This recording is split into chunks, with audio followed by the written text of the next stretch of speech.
What is a boss battle? Your preconceived notions for how to answer this seemingly innocuous question will fully frame how you view Exti Werewolf, done by Humon and Abathur, itself a masterpiece in working with autocast abilities and introducing a good level of all of the things that I think are intangible aspects that nevertheless make up a good boss battle. A boss battle, much like a hero, is more than extra damage and slightly bigger image. It's more than having a lot of hit points. It's more than a custom animation bar that indicates that it and uniquely it needs to go down. A boss is perhaps the culmination of a story and a test of the player. How that tests the player depends on the boss. Perhaps it is a test of the player's skill. Games that emphasize mechanics and reflexes tend to lean into such an option. Perhaps it's a combination of a test of the player's skill and the character's ability. Games that have RPG elements, such as the ability to level up or increase new skills or reward discovery by unlocking new secrets, tend to answer the question in that way.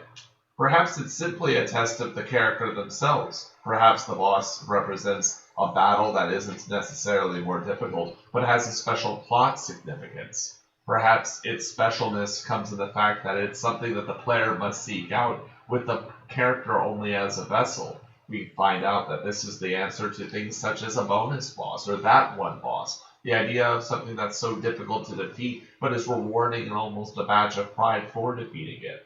And what the answer is for Abathur and Humon seems to be that a boss battle is more intimate. It's not a complex array of skills. In fact, making the players have just enough skills to overcome the challenge is almost a requisite to the entire question and to pondering it.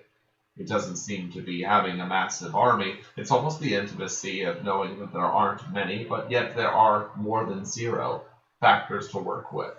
It doesn't seem to be overwhelming the player, but it does seem to be challenging the player. It does seem to be involving that the player doesn't necessarily succeed.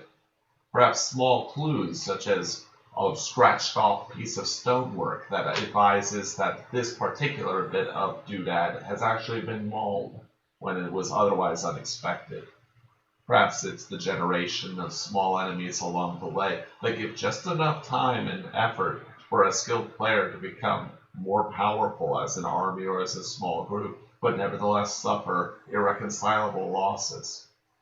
Perhaps it's in the nature of autocast triggers, where after all, one of the brilliant aspects of Abathur and Humon's Exti Werewolf is that it recognizes something that games at large either fail to recognize or fail to act on the recognition of. And it's that power is one aspect to give to the player, but options are typically far more powerful. And as you give players more options, the combination and the utility of those options tends to outweigh any raw buff to damage or to hit points or to any other statistic. And so we look at the folk hero and the rogue hero. Two heroes that each only have two abilities and can interact very, very simply. At best, they are treated with an array of other helper army units.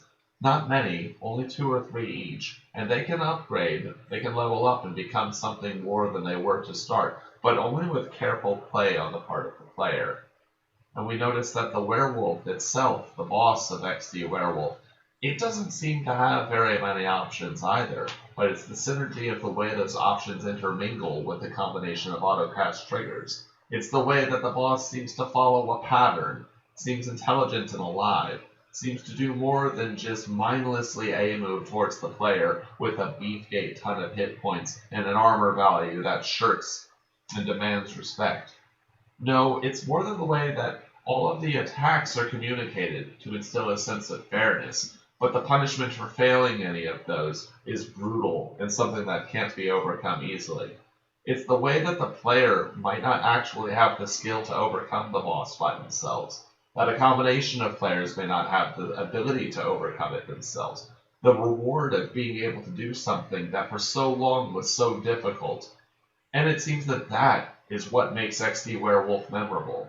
It's not an hour long or 8 hours or 40 hours long in the sprawling epic. It's nothing as tight and interpersonal and personally meaningful as a speed run. It's nothing that says, look at me, I'm important. It doesn't load up on plot significance. It just gives the barest hint. You are on a challenge, and you are not expected to succeed. Everything around you is dark, and most of the map will be unexplored by the time that you are finished. The places that you are going are dangerous. Your success is not guaranteed. The forces around you are overwhelming, and no one will come to your aid. But it is because no one will come to your aid. It is because you are not guaranteed to succeed. It is because winning by yourself or even with a teammate is not trivial that Exti Werewolf shines among mods.